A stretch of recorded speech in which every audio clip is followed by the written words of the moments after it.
I got back into NUGT yesterday, late day after the, I don't know if it was a Fed meeting or whatever it was, but this thing broke out the intraday highs yesterday, and I got long some 13,000 shares, a little bit less than in the AM yesterday because the stop is wider. I think I lost like 14,000 bucks on my two starter size losses in the AM yesterday, and then I got back in late day. And I also bought this HMY gold stock, small cap gold stock. Looks really good. I also bought some tiny RLGY. This thing looks, it's a little, there's really nothing here on a daily, unless, you know, it's flagging and all, but on the weekly chart, like, this thing has room, like, takes out this 7 area or 690, and, you know, this thing could go to $8, $9. So, kinda anticipating a potential breakout. Again, it's a very tight stop, so I'll probably get chopped up like I've been for the past couple of weeks. That's okay. That's what small size is for. I also have this NAT on the short side. I have to see if I can even short it, if I have any shares. Yeah, it's easy to borrow, so shouldn't be a problem here. Ideally, it pushes to 4, unless it goes to like high 3s or 4, low 4s or something. I'm not going to be very excited about it. Market is gapping up a little bit. My feeling is it's gonna fade. I'm gonna fade the gap, but I don't know. We're in this little downtrend here, and we're just gapping up into these declining resistance areas, these declining moving averages. Not very exciting. Yeah. Okay, so the market is open now. I'm thinking about raising my stop on this IPI. I'm gonna raise it a little bit. Mallinckrodt is still building higher lows. You see, past week it's been building higher lows all the way. But it cannot break this declining 20-day that's been acting as a resistance for this, you know, most of this year. It's not breaking higher, it's not breaking lower. This NAT has established a range now, a kind of short-term opening range.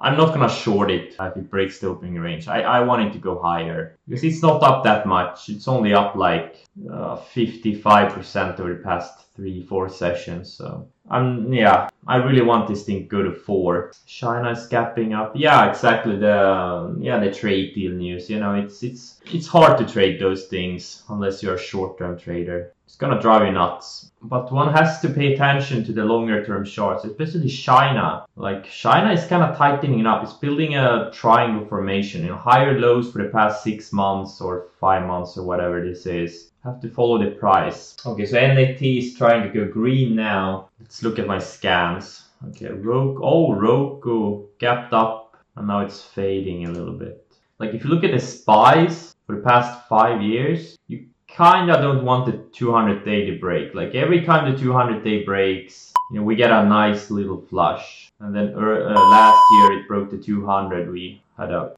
3-4 month correction. So I don't know. That it needs to break down or break out of this little range here. As long as it stays inside, it's gonna be shop.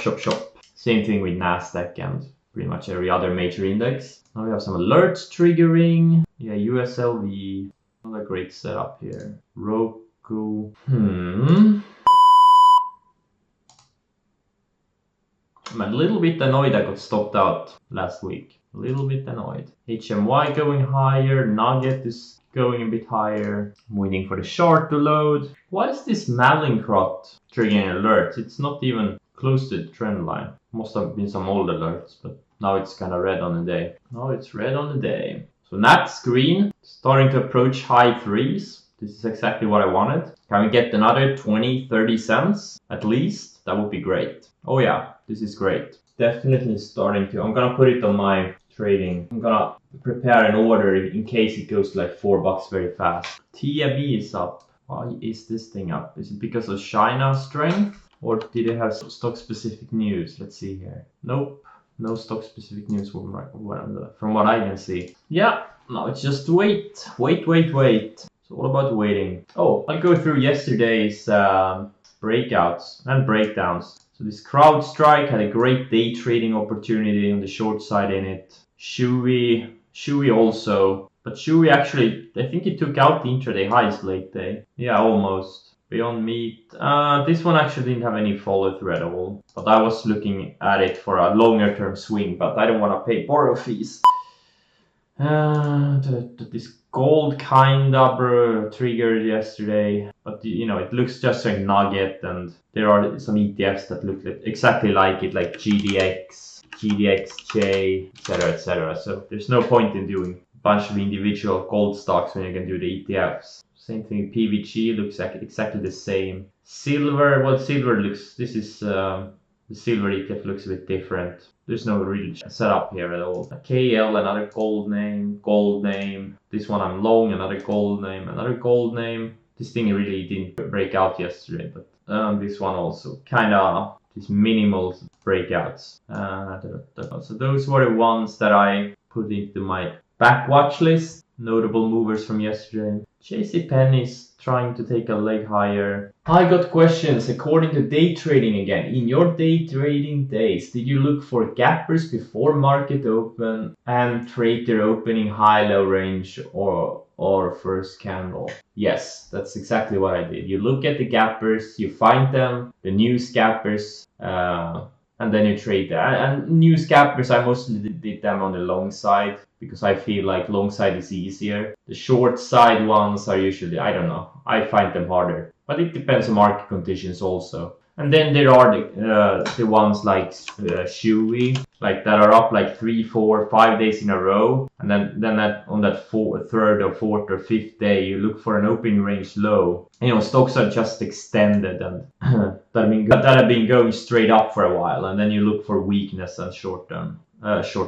either for day trades or swing trades. Which scan do you use for finding opportunities like CRWD? I feel like looking on too much chart. CRWD was one of my fundamental watch lists because, you know, it's a recent IPO, has decent growth. So I always track those kinds of stocks that have growth, and especially stocks that have growth and are recent IPOs. I have them on my watch list always. I don't think any of my scans would have picked this one up.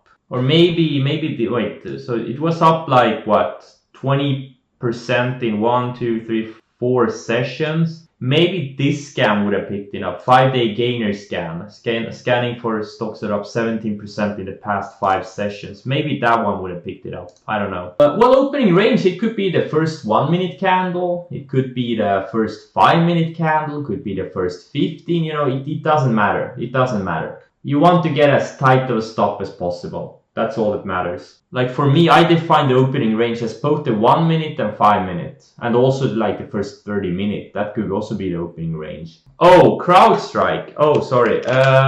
Yeah, same. Recent IPO with high growth. Exactly. It's the same goes for this one. Yeah, this one was probably in this scan. Let's see. 5-day gainers. It doesn't satisfy the volume criteria. So it's not going to turn up there. Yeah, this was, I'm 95% certain this turned up in my 5-day gainer scan, but I also have it on my watch list. So NUGT looks like it's turning lower. HMY is still above yesterday's highs. JCP looks pretty strong. IPI looks pretty strong too. And NAT, oh, it actually hit 393. Look at that.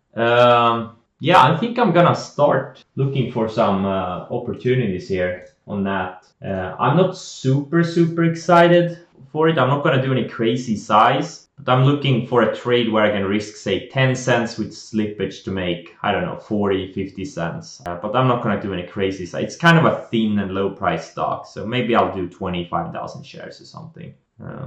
Just because I'm bored. Like, not because I'm excited about. I think there is an edge here, but this is not going to be a big money-making opportunity for me. So if you guys can hear some chewing sounds, it's because I'm eating sushi. Come on, Nat.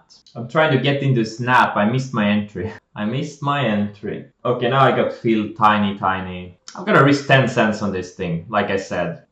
Or maybe I'll do more than 25,000. No, I can't because I'm not getting filled. Whatever, I'm not gonna chase this thing. What did the other tankers do? Like Fro? Yeah, these things didn't have as big of a move. I don't know why this Nat had such a big move. Well, it's a very beaten down name. Been pretty much going straight sideways for 2 years. Oh, come on. Oh, I only got filled 6,000 shares. Come on, go higher. Oh, good. Fill me. Come on. Yeah, so I'm gonna use this 392 as my stop. And see if it can go to like 340s or something, or 330s. It's gonna be a short-term swing trade. It's easy to borrow, so I don't have to pay any fees or anything. So I don't think I'm gonna make more than, I mean, if it goes to like, oh sorry, what is this? NAT. So even if I make like 40 cents on this, I'll make 10k tops, which is not, you know, again, it's not gonna be a big money-making trade because it's so thin. But I'm still partially filled only. There's a couple of gold stocks that didn't break out yesterday together with gold. One is Ego, and the other one is this KGC. Very good looking tight patterns on these. But they are showing relative weakness since they didn't break out with the overall gold theme yesterday. Oh, come on. Go back to 382. I need to get filled. So what I saw in this trade is it's up 4 days in a row, right? It's up like 65%.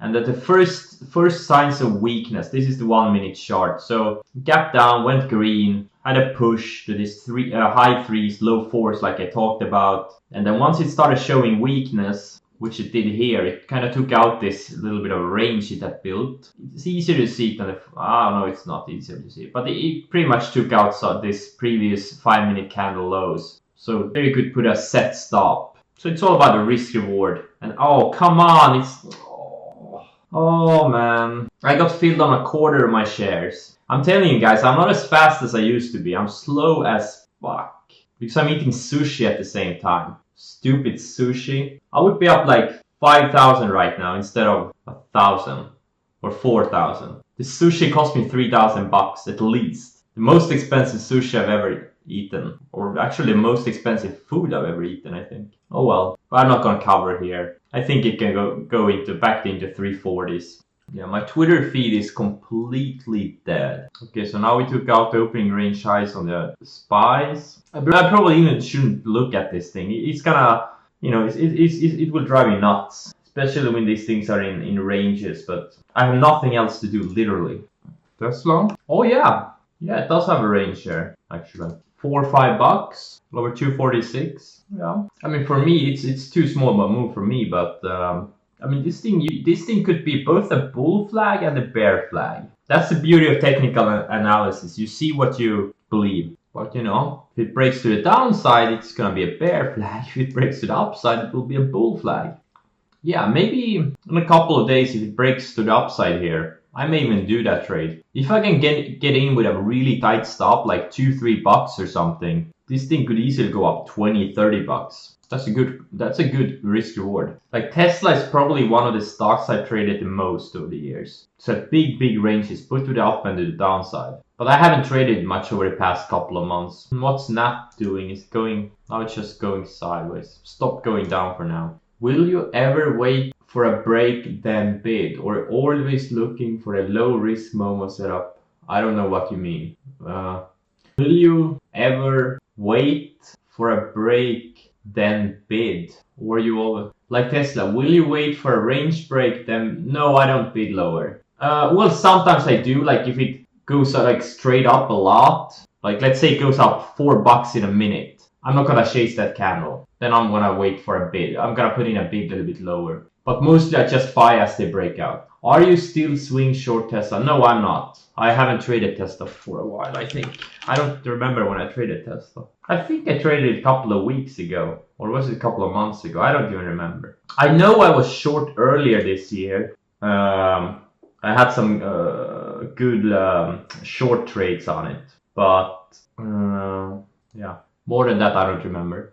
Thought you were short a few days ago. Was I short a few days ago? No, I was looking to potentially short it if it broke below this range here. But I don't think I was short. I have a really bad memory. I don't remember most of my trades. I remember very few trades. The most notable ones. But I literally don't remember 90% of my trades from like last week. Yeah, I did short. Okay. I don't. Yeah, I did. Okay. Yeah, it gapped down because they missed their estimates. Yeah. Okay. Thanks, guys. Yeah, now I remember. Yeah. The opening range lows. Which day was that? I don't even know. Yeah. I remember now. I took 2 losses on it. Yeah. First, I took a loss on it because I anticipated the breakdown. Got stopped out. Then it broke down. I chased it a little bit. Had a nice trade. And then I got stopped out for a small loss because it rallied back later. Yeah, okay, now I remember. Yep. That is true.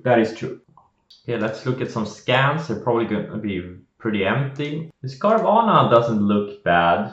Found some support at this rising moving average, putting in higher lows over the past week. Has a little bit of range break here. But again, I think it's gonna fail. Unless the markets break out of their range. ROKU. Oh, ROKU is holding up really well. Looks like it's gonna take out the intraday highs. Come on. ROKU, don't do it. ROKU has been one of my biggest trades this year. I had two $300,000 trades this year. Two of my biggest trades one was ROKU on this earnings gap up. Now I didn't make 300k. I was up 300k at one point, but then I gave a lot of back when it when it crashed. And then NUGT also when I bought the breakout here. This one also I was up 300k. Wow, okay, but I don't think I made 300k on it. I need to update my journals. I'm slacking a bit. I haven't updated my journal in like 2 months. Or not 2 months, maybe a month and a half. So I really believe the big money is on the long side. Multi-week and multi-month moves. ROKU and NUGT oversized at entry. I don't know what you mean by oversized, but I didn't have like crazy size on them. Like this NUGT,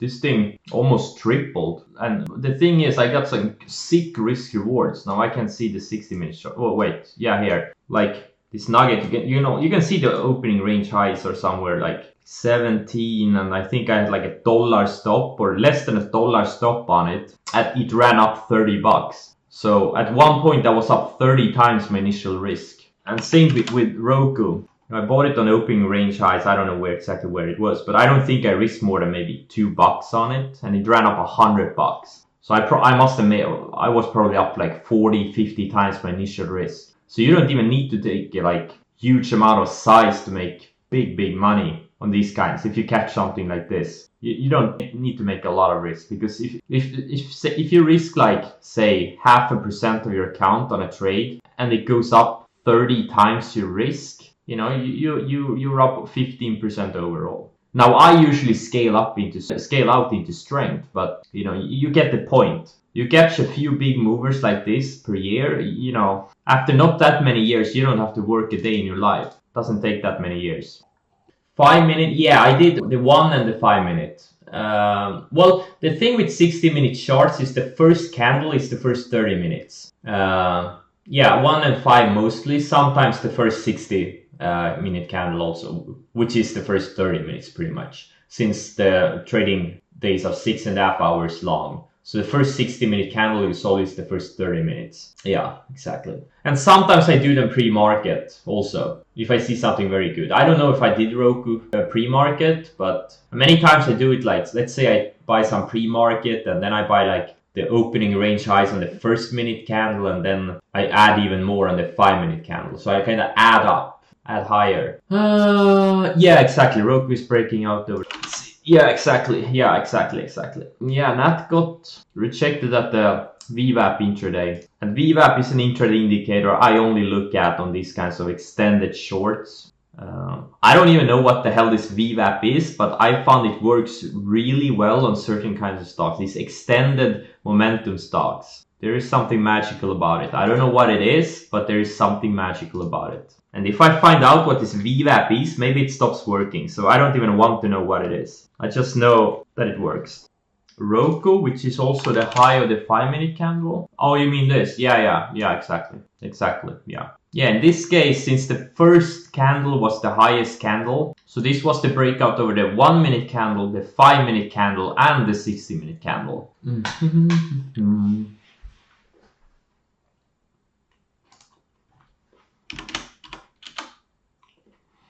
This stock is getting so pumped everywhere, like Twitter, stock tweets, seeking alpha. There's so many pumps on this thing. Okay, so Tesla and this China ETF just triggered. Hey, will I buy this yin? Should I buy it? It's tight stuff. I mean, you risk like 12 cents with slippage. I don't know. I'm gonna do small size. I just did 12,000 tiny shares. Risk 10 cents. Literally no risk in this thing. Tiny position. Just to keep myself awake. I'm looking at ASH chart, is major China ETF. And this thing, you know, the 200 day has turned higher. It recently found, like literally yesterday and last week, it found support in the rising 200 day, and now it's kind of breaking higher. I don't know.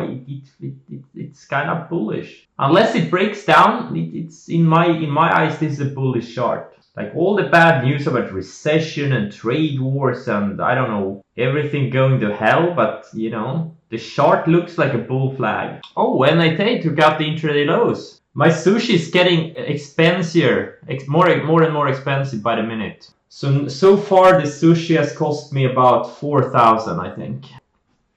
You know what? I'm gonna cover this NUGT. So I made 1,400 on it, whatever. It's just such a small position. I don't care about this thing, just a waste of my time. It goes lower, it goes lower. I mean, even if it goes like 30 cents lower, it wouldn't have made me any meaningful money. Like everything I have is tiny positions, except this NUGT. I think NUGT is my largest position, but it's not even that big. It's just kind of smallish also. Yeah, no, this was definitely not 3-star Michelin. No, it's decent sushi, but nothing special. No, it's good sushi, but it's not 3-star, not 3 Michelin stars. No. But yeah, pro tip: don't eat in the first 30 minutes after the market open. Not a good idea, even on slow days. So how much did it cost me? So I got filled a quarter size. So what? 3 times 1,400. So 4,200. Yeah. 4,200 bucks. $4,200,000 sushi. No, not 42. Yeah, 4,200.